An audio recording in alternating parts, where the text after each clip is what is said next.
If other people can benefit from stuff that I'm looking at, it's great. And whether I'm reaching across to academia or in government or commercial side, I think there's an opportunity for all of us to benefit from collaboration, outside of our industry or outside of our companies.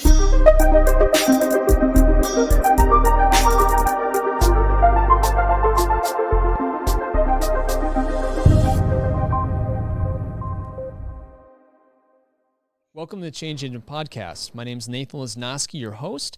This is the podcast where we talk about the transformative effect of technology in businesses. We've had some awesome guests talking about the way change has enabled them to engage the fabric of their business with technology and to make that business engage within its customers, partners, and employees. We've talked about the transformation of healthcare, financial services, education, boating, all sorts of different topics. And this week is going to be a great conversation. We're talking about the transformation of a financial services company toward a fintech company with its CIO, Kendall Knight. Kendall is a transformative agent within many companies, had a rich history of working in very interesting places and also really bringing a full-bodied understanding of what it means to drive technology within an organization. So he's going to help us to understand how Loomis is changing their business model with technology and what it means to be a change agent there.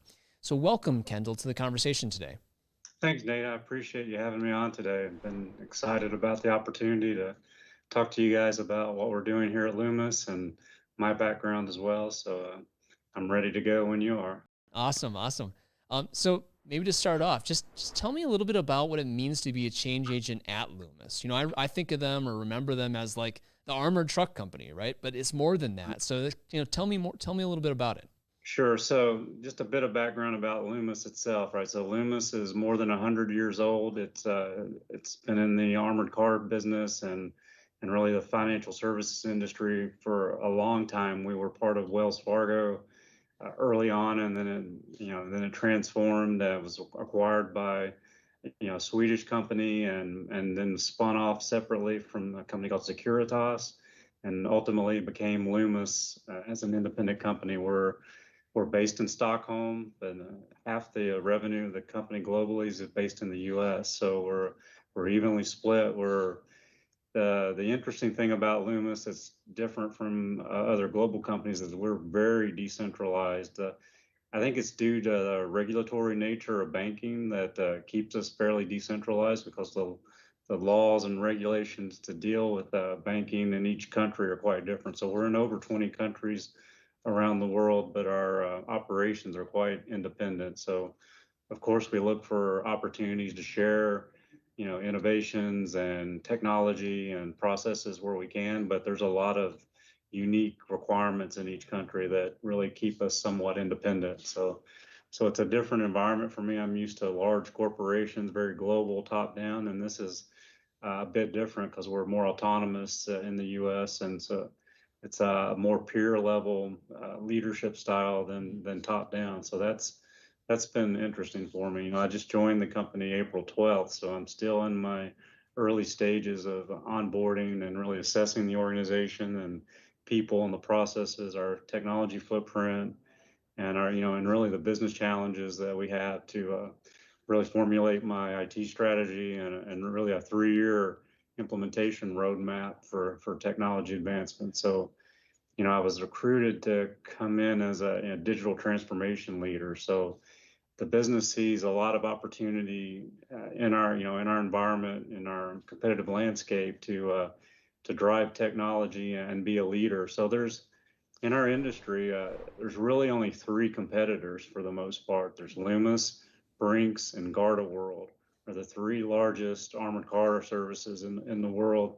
Beyond that, there's just small independent businesses, mom and pop, privately owned type, smaller regional armored car services, are very little. And over the last few years, those have been getting acquired and consolidated into one of the big 3. So it's a very small marketplace for that service. And but we're primarily in we're in cash management, cash transportation. We're now the outsourced provider of cash for a lot of the biggest banks in the U.S. And most consumers don't know that banks don't carry cash anymore. We're the actual bank. We're the vaults. We keep all the cash. We keep billions of dollars of cash across the country in various vault locations, and we transact with the banks and merchants to make sure cash goes where it needs to, and then back into the Federal Reserve. So we're the bank network for cash and coin management. So that's Wow.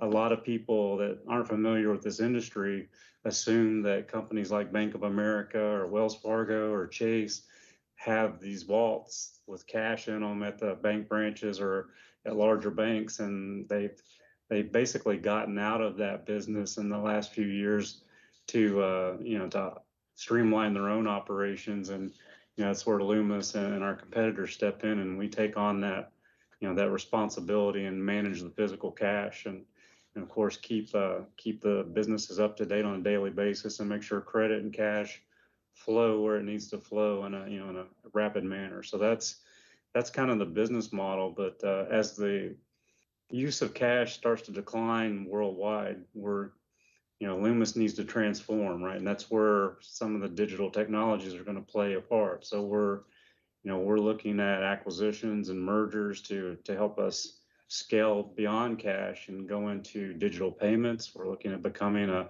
payment facilitator, a payment gateway, potentially a reseller or point of sale equipment. So today our split of revenue is like 65% with the banks and 35% with retail, with merchants. When we acquire a digital payments company and incorporate that into our bundled service offering, that could easily swing the pendulum the other way, and we may become a bigger player in retail from a total revenue perspective than we are in banking. So it could be quite a change for the company as we progress in that space. So that's an exciting element for us. We already have acquired a company in the Nordics and rebranded it as Loomis Pay, and their technology, they've already become a payment facilitator and gateway. We're already selling a Loomis branded point of sale device in the Nordics because the marketplace is quite different. It's a bit smaller and there's just not as much competition in that space. So it was easier for us to enter there. It's much different when you look at the US and other parts of Europe, right? So, we're looking at a bit different strategy, but along the same lines that we can enter into the market in more of an established business already and gain market share overnight versus building it up, from the ground up. So that's one aspect of our strategy. But beyond that, I'm introducing concepts like a digital innovation center of excellence. I'm in the process of trying to hire a vice president of digital innovation to help lead that practice, and it's really like a research and development arm because it's going to be combined of IT, industrial engineering, business process people, depending on the areas we want to tackle. We're evaluating technologies around robotics, autonomous vehicles, drones, of course, machine learning and AI, advanced analytics, RFID, to kind of really drive some better processes through our internal operations and potentially commercialize new products for our customers. So there's a number of topics we're looking at there. And along those lines, we recently, we have a tentative agreement with Texas A&M University to do research and development in partnership. So awesome. We just kicked that off yesterday, actually. So it's very new for us. And Texas A&M has done something similar with other companies, but it would definitely be new for us.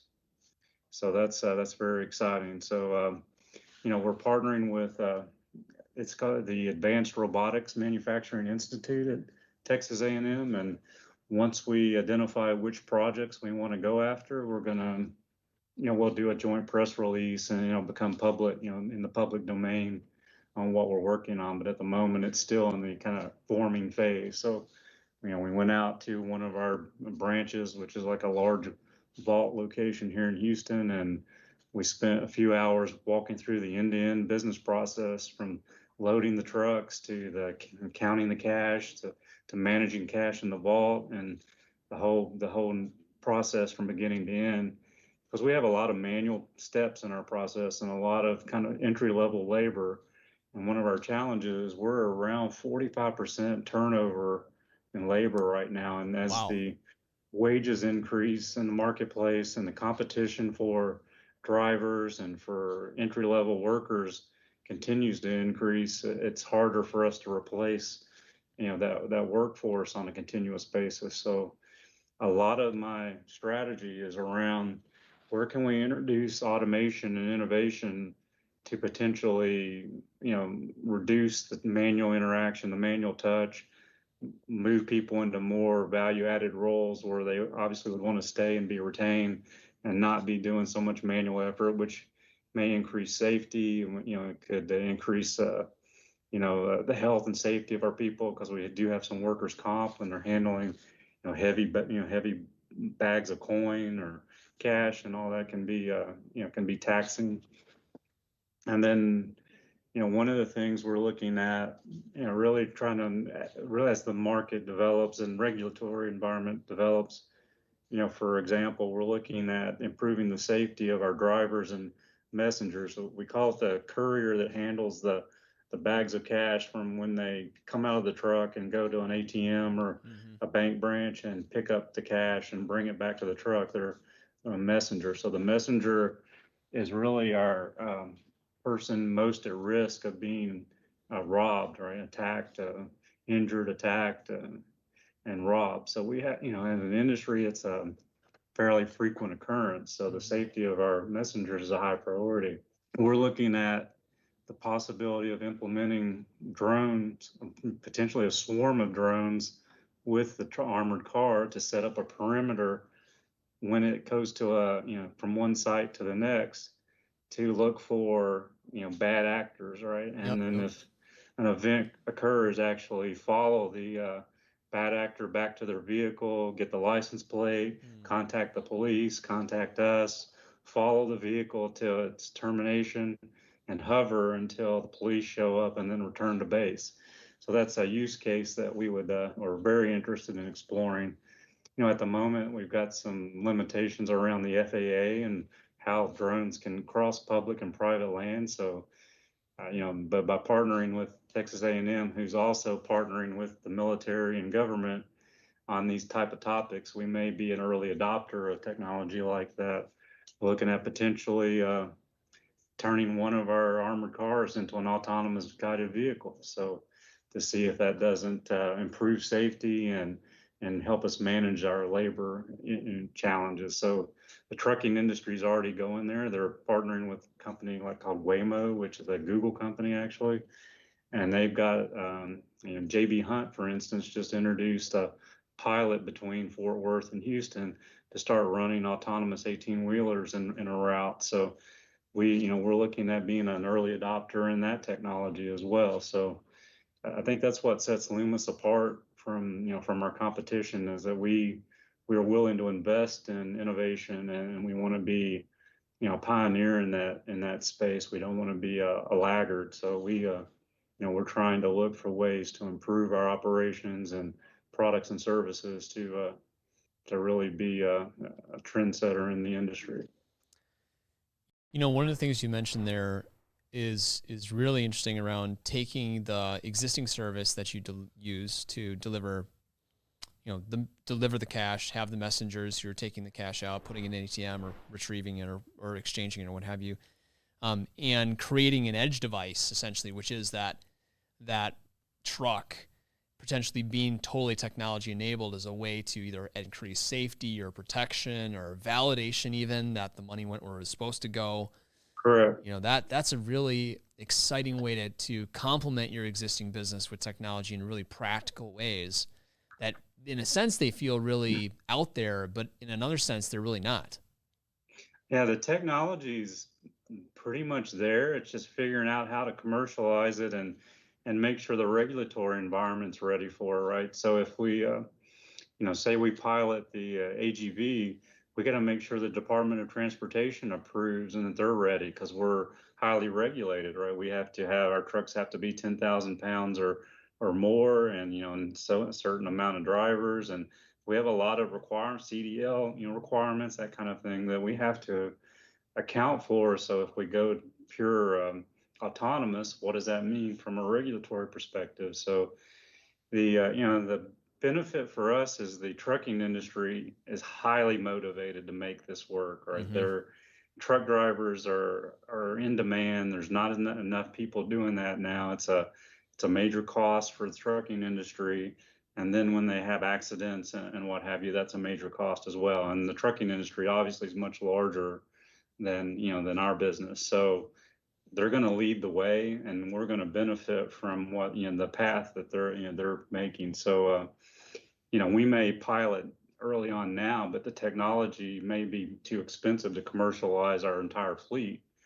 But I suspect within 3 or 4 years, the trucking industry will be far enough along that the technology behind the AGV will be commoditized to a certain degree, and we'll be able to add it to our fleet at a much lower price point, and then do it in a way that has a positive outcome from our cost and revenue perspective. So that's the thinking. But it would be for us, it's interesting to get kind of involved now and understand how it's going to work, and is it going to be beneficial? Is it going to meet the needs of our particular use cases? Because we have some very different requirements than trucking.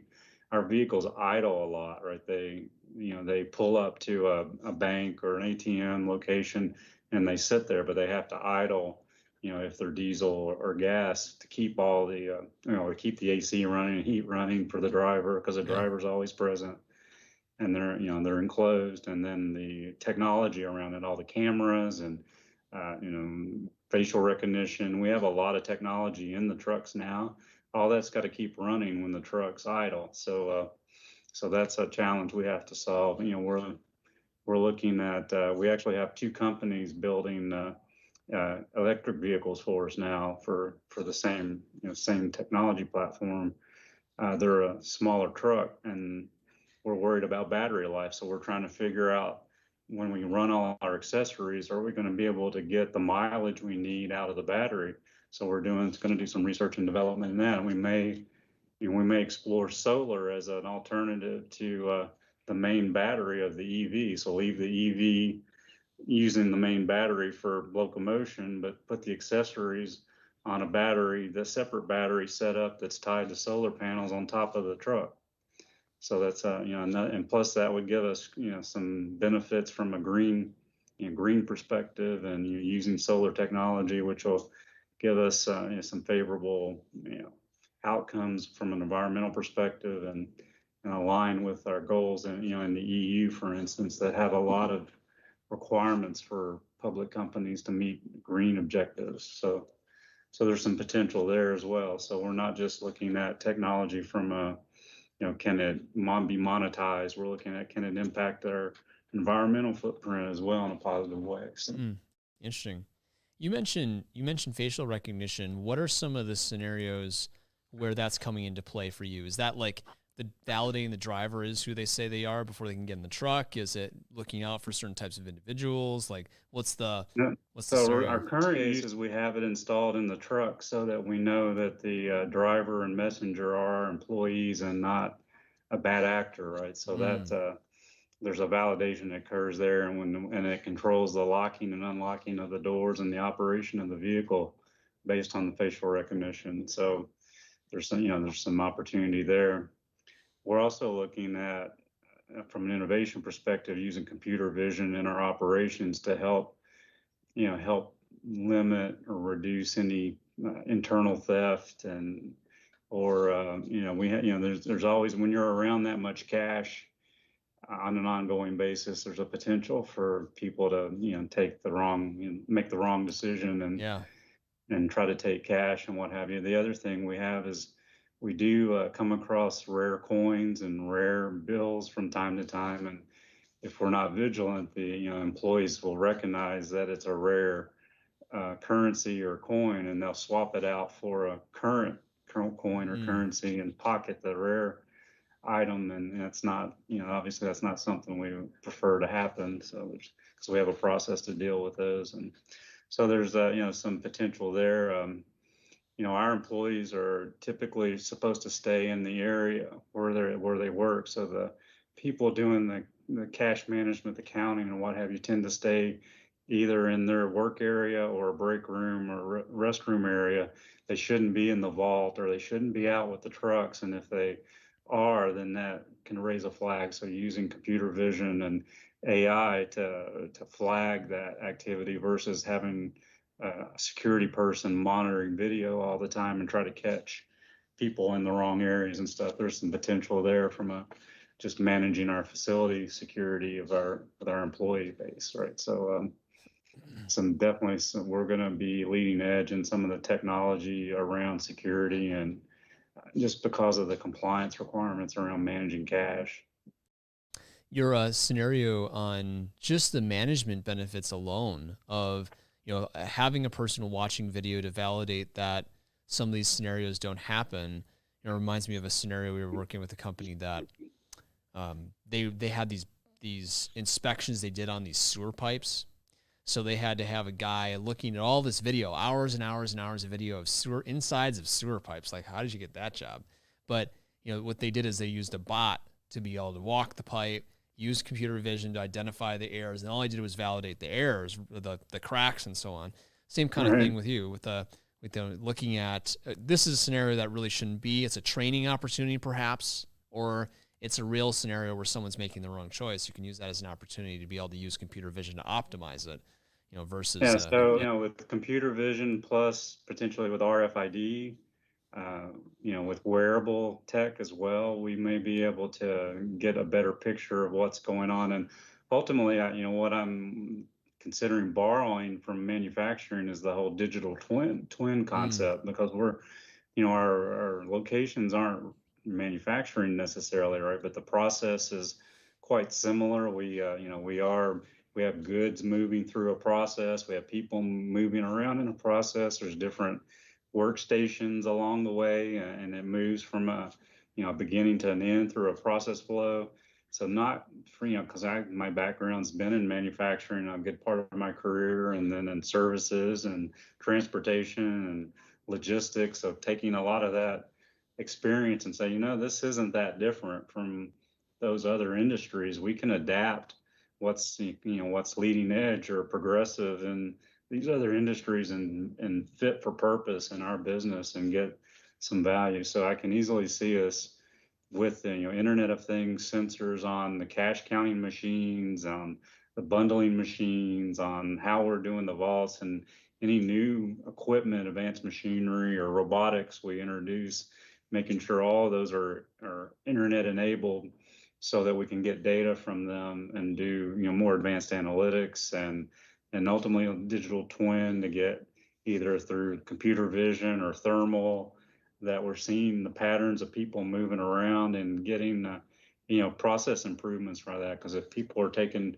too many steps or they're moving around a large work area too much, then it's not optimal, right?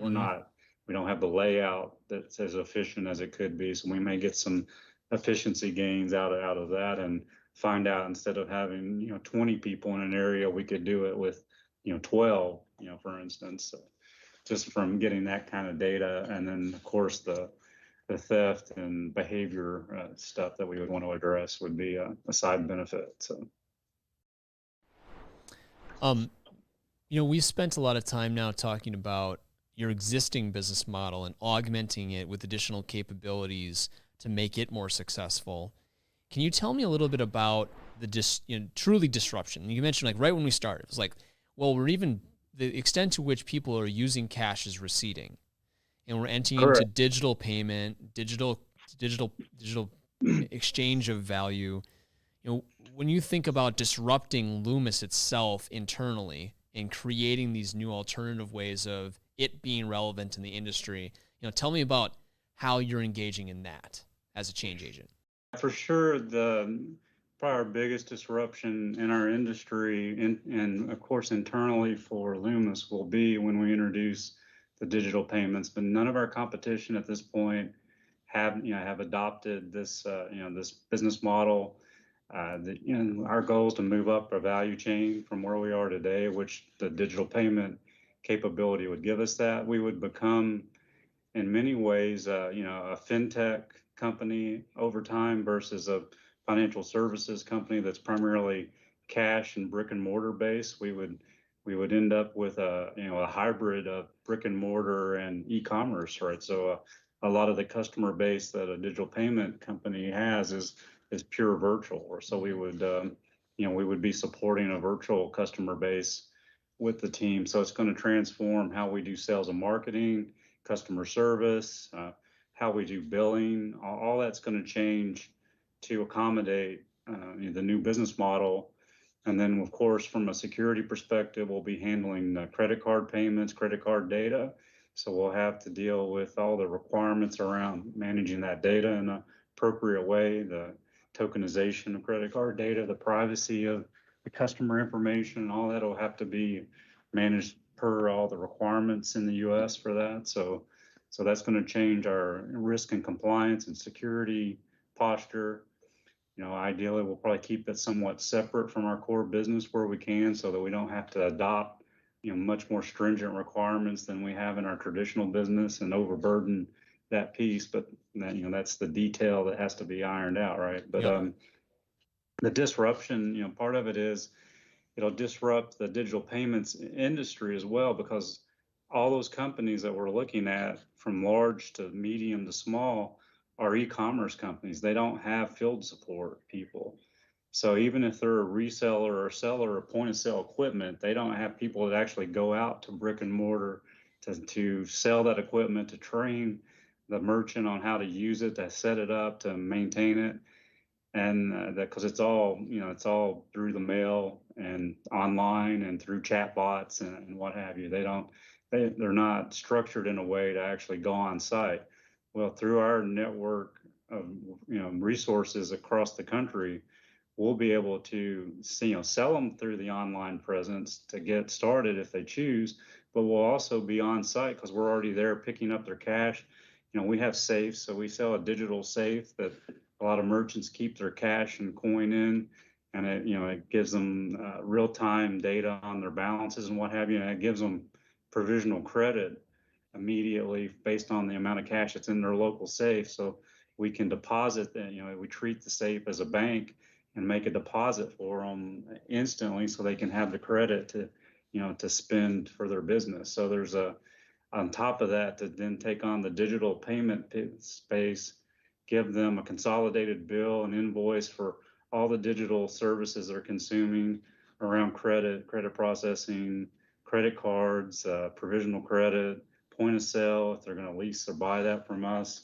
All that would be bundled into a set of services that we believe we could offer at a competitive price and take out some of the complexity. Today, merchants have to deal with 6 or 7 vendors to have those same services independently, and they have to become experts in all that process and technology to understand really what they're paying for and what they're getting from the various vendors. So it's a complicated landscape for the merchants, and we want to simplify that, hide the complexity, and give them a very simple interaction to run their business. And then when they're having challenges with a point of sale device, or they drop a handheld into the fryer, for instance, at a restaurant, we can bring a replacement device on our next run to pick up cash. So there's some of that physical white glove aspects that we'll be able to offer without any additional investment on our side, other than training our staff to handle point of sale equipment, right, beyond what they do today.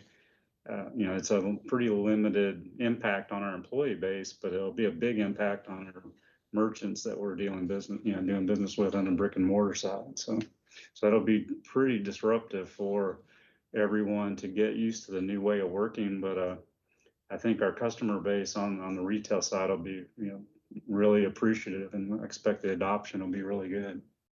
Oh, that's awesome. When you think about creating that line of business or expanding into that line of business, is it a situation where you have to silo them from each other, or do you feel like they can be complementary enough in the way that you're engaging? Because one's very traditional, one's very disruptive. They may be serving the same customer in some senses. Is it the same team? Is it Is it one where you're able to kind of bounce off each other by being complementary in the way you serve a customer?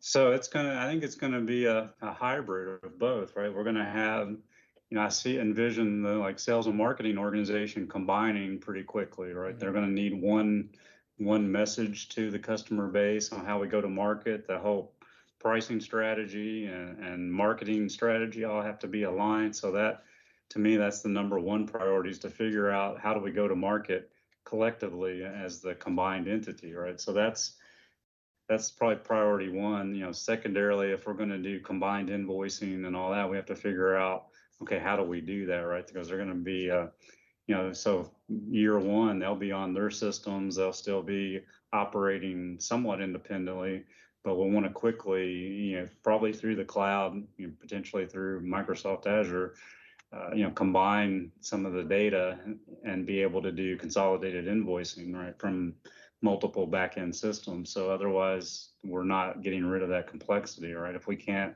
consolidate the invoicing and billing into like we're one entity, then we're not achieving much, right? Then we're just a conglomerate, so to speak. So we want to make sure we're simplifying, the interaction for the customer. So but when you get down to being a driver or working in the CMS area where you're counting cash or vaulting cash and managing that, they probably won't really know the difference, all right? They won't really see the impact of the digital aspect. It's mainly the people that we expect to help service the merchants, if we start reselling point of sale equipment, that kind of thing.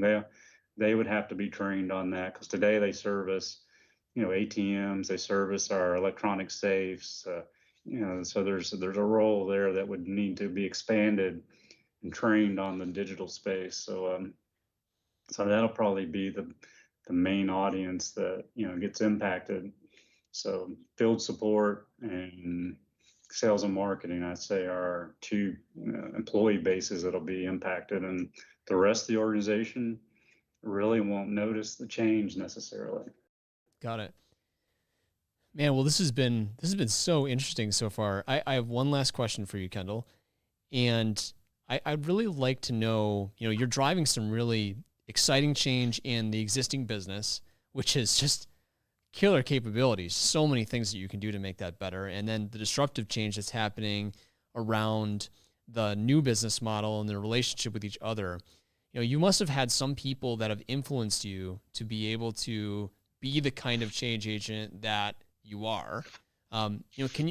Who's an example of one of those people that has helped you to be able to follow this kind of mission, to be the change agent?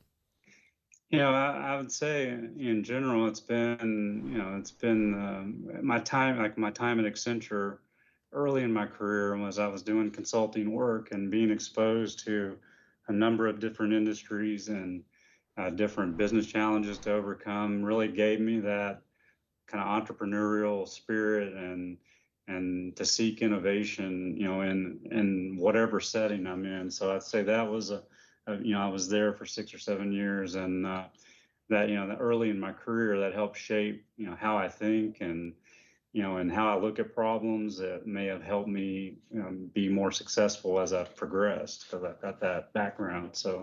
So having worked, a considerable part of my career in consulting, but also in industry and across a number of industries, has helped give me an interesting perspective, right? I wouldn't say unique, but interesting perspective, and then really looking at mentors and from other CIOs and technologists and product development teams, and really looking at people in that space and collaborating with them. So I reach out across my network as I'm thinking about some of these ideas, and I tend to, even like yourself, right? I mean, you've got experience of me reaching out to you a few times since I joined Loomis to get your thoughts on different ideas I have and stuff. So I'm pretty open to sharing, ideas, and if other people can benefit from stuff that I'm looking at, it's great. And whether I'm reaching across to academia or in the government or commercial side, I think there's an opportunity for all of us to benefit from collaboration, outside of our our industry or outside of our company. So, and a lot of the topics are on the top of the mind of people and working in technology or in business in general right now. So, so that's I think that's been helping me be successful, because I'm not an expert in everything, right? So, I really like to reach out to what I call the mad scientist community, people that are really innovative on the edge, trying new things, and then really to rein that into like, okay, now how do we take that and how do we commercialize it? How do we operationalize those concepts and drive business outcome? Because you can have some really great innovative ideas and mad scientist type ideas, but if you can't figure out how to operationalize it or commercialize it, then they never make it out of ideation, right? So that's been interesting for me. So that's like partnering with Texas A&M. They've got some great ideas and all that. And so it's like, okay, how do we operationalize that or commercialize that? Or if not, if we can't do it now, do we have to wait? Is it a year from now? Is it 3 years from now? As the conditions change and equipment becomes more affordable or technology becomes more affordable, to get that value proposition at the right level to execute. So it's really bridging that gap, right? Because if I go to to my CIO, to my CIO community, or I go to our CEO, other executives, and say, hey, I'm going to spend $1 million in digital technology on an armored car, right, to enable technology in every aspect, they're going to be like, well, how are you going to get a return on that investment? Mm-hmm. We've got 4,000 armored cars in our fleet. That you're going to, it doesn't scale, right, from a financial perspective. So that's, we have to always look at that, right? So how do we do innovation and transformation, but in a way that's cost effective or revenue creative to pay for itself, so that we can continue to do that. So that's always going to be the balancing act, right? So it's figuring out how to commercialize our innovation and get value from it. Awesome. Wow. That was a great answer. And also just a wealth of information. Thank you so much for being on the show today, Kendall, and especially for being so transparent about how Loomis is changing its business model, how it's augmenting what it does, how it's using technology to be able to be a better player in the market, and also just your learnings from being consultative and how that's enabled you to be effective in your role. So thank you so much for sharing all this today. Thank you. Awesome. And thank you to our listeners. We will see you next time on the Change Agent Podcast.